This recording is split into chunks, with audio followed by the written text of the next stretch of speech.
Hello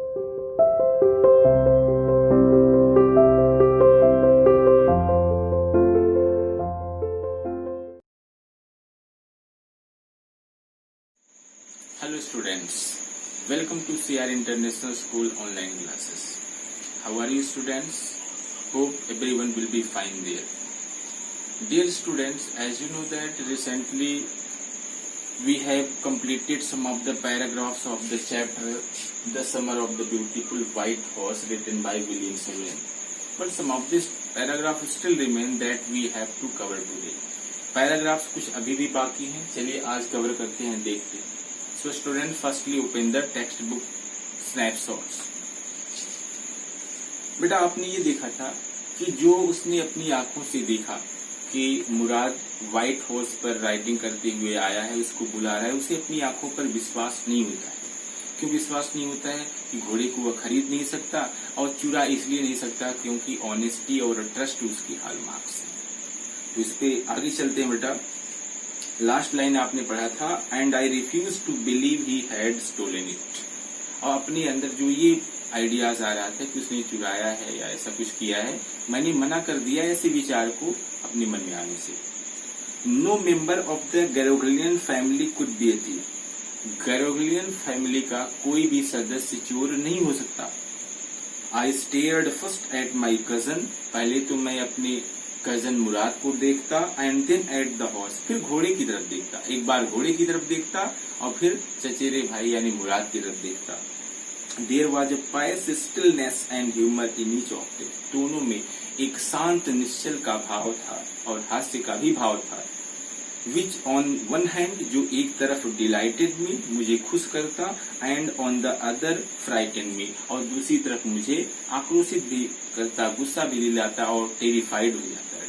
ठीक है, भयभीत करता, आतंकित करता. On the other hand frighten me, दूसरी तरफ क्या करता, मुझे आतंकित करता. मुराद, आई सेड, मैंने कहा, where did you steal this horse. आपने ये घोड़ा कहाँ से चुराया.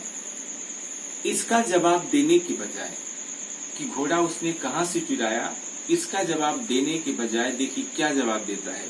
Leap out of the window, जल्दी से खिड़की से कूद जाओ. ही सेड, उसने कहा, if you want to ride, अगर आप हॉर्स राइडिंग करना चाहते हो तो जल्दी से कूद करके आ जाओ. जवाब नहीं दिया बेटा. चलिए आगे देखिए. इट वॉज ट्रू, और जब जवाब नहीं दिया बिल्कुल साफ था, क्लियर था. क्या क्लियर था? Then he had stolen the horse, कि उसने घोड़े को चुराया था.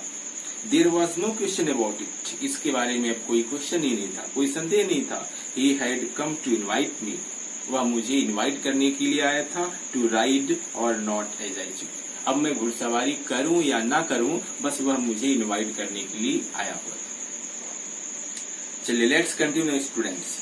Well, it seemed to me stealing a horse for a ride was not the same thing as stealing something else. उसका मानना था कि घोड़े को चुराना घुड़सवारी करने के लिए यह उस तरह नहीं है जैसे और कोई चीज चुराना. कहने का मतलब दूसरी चीज चुराने की तरह यह घोड़े को चुराना वैसा नहीं है. कहने का मतलब अपनी चोरी को कैसे छिपा रहा है कि हॉर्स राइडिंग के लिए घोड़े को चुराना बाकी चीज चुराने जैसा नहीं. चलिए देखते हैं आगे. सच एज मनी, जैसे कोई पैसा चुरा लेता है, ये पैसे चुराने के जैसा नहीं. फॉर ऑल आई न्यू, जहां तक मैं जानता था. Maybe it wasn't stealing at all, हो सकता है या न हो. If you were crazy about horses the way my cousin Mourad, शायद आपके लिए भी ऐसा हो जिस तरीके से घुड़सवारी के प्रति, हॉर्स राइडिंग के प्रति जो क्रेज मेरे भाई मुराद में था, अगर आपके मन में भी हो सकता है, आपके भी आइडियाज यही हो.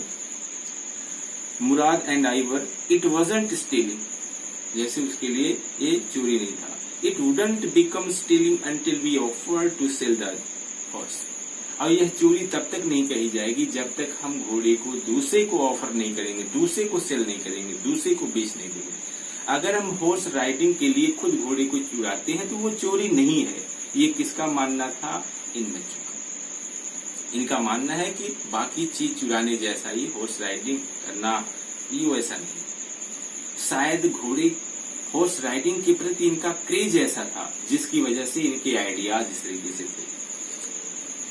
It wouldn't become stealing until we offer to, हाँ कहने का मतलब आगे क्या कहा जब यह चोरी तब कही जाएगी, हॉर्स राइडिंग करते करते हम दूसरे को सेल कर दें, दूसरे को बेच देंगे, तब यह चोरी कही जाएगी। अगर दूसरे को हम सेल नहीं करेंगे तो ये चोरी नहीं कही जाएगी। Which of course I knew we would never do, जो कि हमें पता था कि हम ऐसा कभी नहीं करेंगे।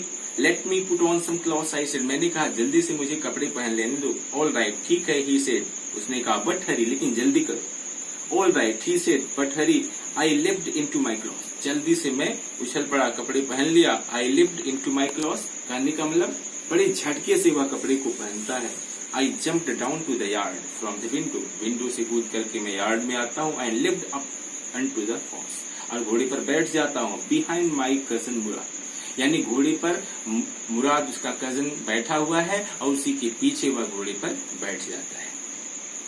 दैट ईयर, उस साल, we lived at the edge of town, बिल्कुल गांव के किनारे हम रहते थे। ऑन वॉलनट एवेन्यू, और वॉलनट एवेन्यू पर ये प्लेस है। बिहाइंड आवर हाउस, हमारे घर के पीछे, वॉज द कंट्री, बिल्कुल देहात था। वाइनयार्ड, अंगूरों का बगीचा था, और चर्च, केले का बगीचा। इरिगेशन, बिल्कुल सिंचाई के लिए बनाए गए थे गड्ढे। बीचेस एंड कंट्री रोड्स, और रोड्स यानी सड़कें थी। In less than 3 minutes, 3 minute के अंदर ही we were on Olive Avenue, हम कहाँ पहुंच गए? ओलाइव एवेन्यू पर पहुंच जाते हैं। And then the horse began to trot, फिर आगे घोड़ा उछलने लगता है। द एयर वॉज न्यू, हवा बिल्कुल जो है हवा में ताजगी थी। The air was new and lovely to breathe, अब बहुत ही प्लीजेंट थी, बहुत ही एक तरह से हवा बहुत ही प्लीजेंट, मनमोहक थी, एनर्जेटिक थी। The feel of the horse running was wonderful, और ऐसे में हवा बिल्कुल प्लीजेंट हो और हॉर्स राइडिंग और ही मनमोहक, अट्रैक्टिव हो जाता है। तो कुछ ऐसा ही फील, कुछ ऐसा ही अनुभव था। The feel of the horse running was wonderful, घुड़सवारी करना और ऐसे मौसम में बिल्कुल ही कैसा था? वंडरफुल था, एक अजीब फीलिंग जो है प्रदान करने वाला था। माई cousin Murad, who was considered, मेरा चचेरा भाई जो मुराद था, कंसिडर्ड समझा जाता था, one of the craziest member of our family, हमारे परिवार का सबसे सनकी आदमी, झक्की आदमी समझा जाता था। क्या किया उसने? मुराद ने, बिगेन टू सिंग, वह गाने लगता है। आई मीन, मेरे कहने का मतलब वो बहुत सुरीला नहीं था कि बहुत अच्छा गाना, सैड सॉन्ग, ओल्ड सॉन्ग गाने लगा। कहने का मतलब जब पागल था, पागलपन की एक लकीर, स्ट्रीक ऑफ मैडनेस थी उसमें, वह तेजी तेजी से दहाड़ने लगता है, बोलने लगता है, चिल्लाने लगता है। I mean he began to rock, मेरे कहने का मतलब हुआ तेज तेज चिल्लाने लगता है, बोलने लगता है। Every family has a crazy streak in it somewhere, हर परिवार में कहीं न कहीं पागलपन की एक धारा होती है। And my cousin Murad was considered the natural descendant of the crazy streak in our tribe, और मेरा चचेरा भाई जो मुराद था उसमें यह एक जो है स्वाभाविक जो है वंशज के रूप में उसमें ये पागलपन की धारा थी। बिफोर हिम, उसके पहले, वॉज आवर अंकल खोसराव, उसके पहले परिवार में कौन था? खोसराव, उसके अंकल यानी चाचा में भी पागलपन का एक था सिम्टम्स। एन एनॉर्मस मैन, एक विशालकाय आदमी थे, with a powerful head of black, बहुत बड़ा हेड था उनका, काले बाल थे। And the largest moustache in the San Joaquin valley, और सबसे बड़ी मूछ थी उनकी जैकोबिन वैली में। A man so furious in temper, एक ऐसे आदमी थे जो बहुत ही गुस्से वाले थे। सो इरिटेबल, और बहुत जल्दी जो है चिड़चिड़े वाले बन जाते थे, कहने का मतलब बहुत जल्दी आक्रोशित हो जाते थे, गुस्से में आ जाते थे। सो इम्पेशेंट, और बहुत ही अधीर थे। अधीर होने का मतलब बेटा क्या है? किसी चीज को बर्दाश्त नहीं कर पाते थे। That he stopped anyone from talking by roaring, वह चिल्ला चिल्ला करके बात करते थे और तेज तेज बोल करके किसी को भी शांत कर देते थे। इट इज नो हार्म, पे नो अटेंशन टू इट, उनका एक फेमस डायलॉग है, क्या कहते थे? ध्यान ही मत दो, कोई नुकसान नहीं।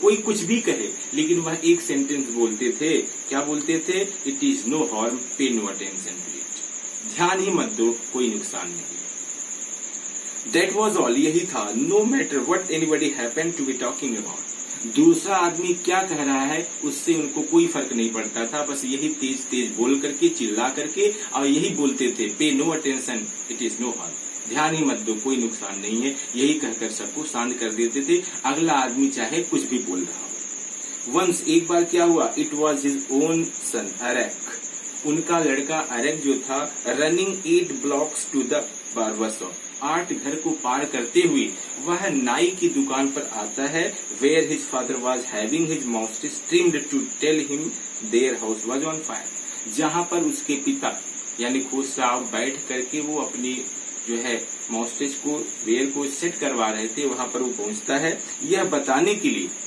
कि उनके घर में आग लगी हुई है। उनका लड़का 8 घर को पार करते हुए आता है और अपने पिता से यानी खुसराव से ये बताने के लिए आता है कि घर में आग लगी हुई है। इतने में क्या होता है, देखिए, दिस मैन खुसराव, ये आदमी, कौन आदमी, खुसराव, जिनमें स्ट्रीक ऑफ मैडनेस, पागलपन का एक सिम्टम्स था, उसने क्या किया, this man Khosrove set up in the chair पर बैठ जाते हैं, एंड रोड, और चिल्ला करके बोलते हैं, क्या बोलते हैं, इट इज नो हार्म, पे नो अटेंशन, कोई नुकसान नहीं है, ध्यान ही मत दो। द बार्बर से, और उनकी इस आवाज को सुनकर के नाई भी कंफ्यूज हो गया, नाई भी परेशान हो गया कि इनका लड़का कह रहा है कि घर में आग लगी हुई है और पिता क्या कह रहा है, ध्यान ही मत दो, कोई नुकसान नहीं है। द बार्बर से, नाई ने कहा, but the boy says your house is on fire, नाई ने कहा लेकिन बेटा कह रहा है कि आपके घर में आग लगी हुई है। सो खुसराव फिर दहाड़ते हैं, क्या कहते हैं ना, बस इट इज नो हार्म, आई से, मैं कह रहा हूं ना, कोई नुकसान नहीं। Let's continue students. My cousin Murad was considered the natural descendant of this man, मेरा चचेरा भाई यानी मुराद जो था, इन्हीं यानी खुसराव का जो है वंशज माना जाता था, उन्हीं का जो है एक तरह से इनहेरिटेड था, उन्हीं से ये सिम्टम्स जैसे मिला हुआ था, ठीक है, उन्हीं का ये वंशज था।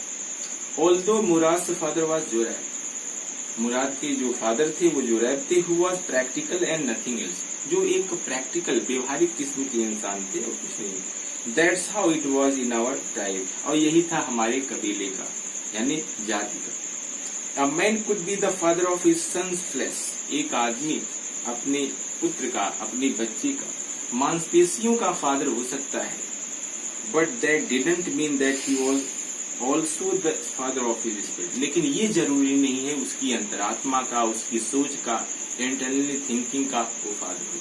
कुल मिलाकर के कहने का मतलब बेटा, जो हमारा बॉडी का स्ट्रक्चर होता है वो फादर से हो सकता है, मदर से हो सकता है, लेकिन जरूरी नहीं है कि हमारी थिंकिंग, आइडियाज, इंटरनल जो होता है स्पिरिट, वो बिल्कुल जो है पेरेंट्स से ही हो। चलिए आगे देखते हैं। The distribution of the various kinds of spirits, इस तरह से जो विभाजन था तरह तरह की प्रतिभाओं का, काइंड्स ऑफ स्पिरिट ऑफ और type had been from the beginning capricious and agrees, या शुरू से ही तरह तरह की प्रतिभाओं का जो विभाजन तो हमारे समुदाय में, हमारे कबीले में शुरू से, स्टार्टिंग से बहुत ही चपल और मनमोजी तरीके का बैकग्राउंड, यानी बहुत ही मनमोजी ढंग से था, चपल और we rode and my cousin Murad Singh, हमने घुड़सवारी किया, and my cousin Murad Singh, और मेरा जो भाई जो मुराद था वो गाता रहा। For all anybody knew we were all still in the old country where at least according to some of our neighbours we belong, जहाँ तक कि लोग जानते थे कि गांव वाले पास पड़ोस के थे, जहाँ से हम वास्तविक बिलोंग करते थे, संबंधित थे, वहाँ पर रह रहे थे। देखिए, we were still in the old country, पुराने अभी हम वहीं रह रहे थे, एटलीस्ट कम से कम, according to some of our neighbours, कम से कम हमारे जो पड़ोसी थे उनके अनुसार, वी बिलोंग, हम वहीं से संबंधित थे, वहीं के निवासी थे। We let the horse run as long as it felt like running, हमने घोड़े को तब तक दौड़ने दिया जब तक वह दौड़ता है। At last my cousin Murad said, अंत में मेरे भाई मुराद ने कहा, क्या कहा, गेट डाउन, अब उतर जाओ, I want to ride alone, मैं अकेले घुड़सवारी करना चाहता हूँ। Will you let me ride alone, I asked, उस समय मैंने भी पूछ लिया, क्या आप मुझे अकेले घुड़सवारी करने दोगे? That is up to the horse, my cousin said, get down, मेरे भाई मुराद ने कहा, यह घोड़े पर डिपेंड करेगा कि आप अकेले घुड़सवारी करोगे या नहीं, लेकिन सबसे पहले क्या करो, गेट डाउन, आप उतर जाओ। The horse will let me ride, I said, मैंने कहा कि घोड़ा मुझे अकेले घुड़सवारी करने देगा। We shall C, he said, उसने कहा चलो हम देख लेंगे। Don't forget that I have a way with the horse, लेकिन ये मत भूलो कि मेरे पास भी एक तरीका है। वेल, आई सेड, मैंने कहा, anyway you have with the horse I have also, लेकिन आपके पास है तो वो तरीका मेरे पास भी है। For the sake of your safety, आपकी भलाई के लिए, ही सेड, उसने कहा, लेट अस होप सो, हम भी ये सोचते हैं, चलो ऐसा ही सोचते हैं कि आपके पास भी मेथड्स हो, आपके पास भी तरीका हो। बेटा किस तरीके की बात की जा रही है? यानी हॉर्स राइडिंग करना। कैसे हॉर्स राइडिंग की जाती है? आप उस पर से ना गिरो, कौन सा वो तरीका होता है, कौन सा वो मेथड्स होता है? उसने कहा कि मेरे पास भी है, गेट डाउन, लेकिन अभी उतर जाओ। तो so students, remaining paragraphs I will cover in next video. I hope that you have got it. Okay.